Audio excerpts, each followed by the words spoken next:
안녕하십니까, 문틀란TV입니다. 열린민주당이 12일 최강욱 전 청와대 공직기강 비서관을 당대표로 선출했습니다. 열린민주당은 지난 11일부터 24시간 동안 진행한 전당원 투표에서 당대표 후보로 단독 출마한 최강욱 당선인이 무려 99.6%의 지지를 받아 당선됐다고 밝혔습니다. 당대표 선거에 단독 입후보한 최강욱은 투표 시작되기 며칠 전 자신의 페이스북에 조국과 그의 부인 정경심 부부에게 달콤한 사랑의 세레나데를 불러 눈길을 끈 바 있습니다.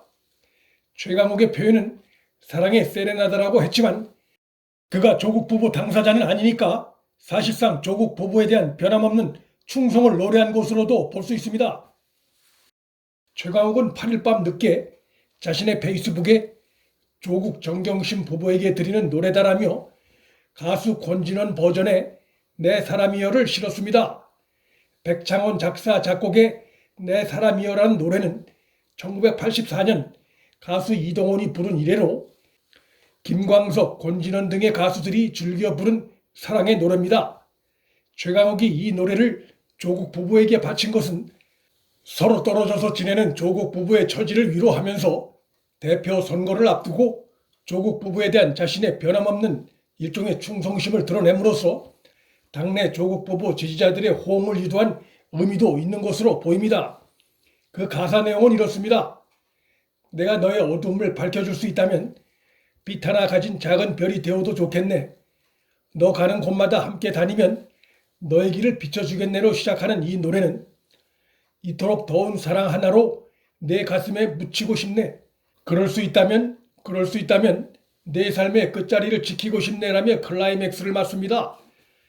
가사 내용을 조국 부부를 향한 최강욱의 마음으로 바꿔 생각해보면 조국 부부에 대한 최강욱의 절절한 충성심이 느껴질 정도입니다. 최강욱이 이 노래를 택한 것은 겉으로 드러난 형식은 조국에게 정경심을 끝까지 지켜달라는 부탁의 의미지만 자신이 그 대열에 앞장서겠다는 다짐을 당대표 투표를 앞두고 공개적으로 밝힌 것으로도 볼 수 있습니다. 최강욱은 곧이어 조국 정경심에 드리는 노래 2탄이라며 토니 올랜도와 여성 백보컬 그룹 도니블러 세계적으로 히트했던 노란 리본을 참나무에를 게재했습니다. 가사의 내용은 이렇습니다. 이제 형기를 마치고 나는 집으로 돌아갑니다. 내가 석방된다는 편지를 받았다면 그대가 만약 아직도 나를 사랑하고 있다면 그 오래된 떡갈나무 가지에 노란 리본을 매달아줘요. 만약 그 오래된 떡갈나무 가지에 노란 리본이 매달려 있지 않다면 버스에서 내리지 않겠어요. 기사 양반 내 대신 보아주구려. 두려워 감히 쳐다볼 수가 없다오. 버스가 떡갈나무 옆에 멈추고 온통 축제 분위기가 되었네. 난 믿을 수 없어요. 오래된 떡갈나무 가지에 매달려 나를 반기는 수많은 노란 리본을. 동네 입구부터 수십 그루 참나무에 노란 리본이 달려 있었던 노래의 결말처럼 해피엔딩이 될 것으로 믿기에 이런 노래를 택했다는 뜻이 담겨 있었습니다.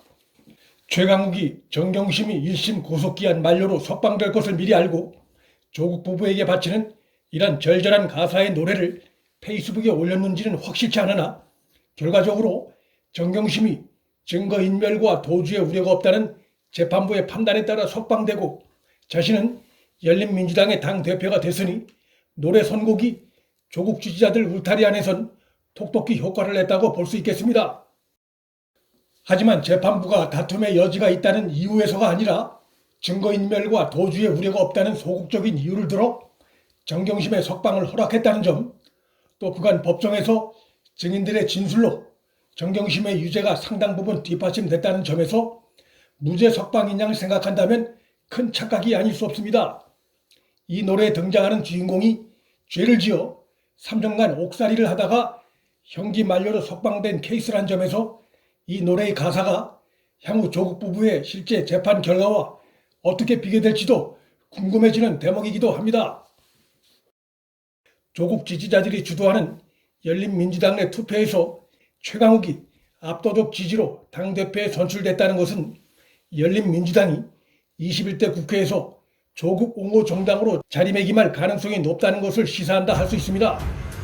최강욱 역시 조국 아들의 로펌 인턴 증명서를 허위로 발급해준 혐의로 재판을 받고 있는 처지여서 3명의 당선자를 낸 열린민주당은 향후 계속될 조국 부부 재판과 당대표인 최강욱 재판 과정에서 윤석열 검찰과 자신들의 비판적인 언론을 겨냥해 검찰과 언론개혁이라는 미명하에 가장 적극적으로 공격하는 스탠스를 취할 것이 거의 확실해 보입니다. 하지만 열린민주당은 4+1 야합체에 의해 탄생됐음에도 민주당에 의해 사실상 통합을 거부당함으로써 그들의 목소리가 21대 국회에서 정치적 영향력을 발휘하기는 어려워 보이고 조국 부부와 당대표인 최강욱이 관련된 재판 과정에서 그들이 보이는 반응들이 논란과 가십 수준에서 다뤄질 가능성이 더 커 보입니다. 문틀란TV 여기서 마칩니다. 구독과 좋아요, 방송 공유는 방송 제작에 큰 힘이 됩니다. 시청해 주셔서 감사합니다.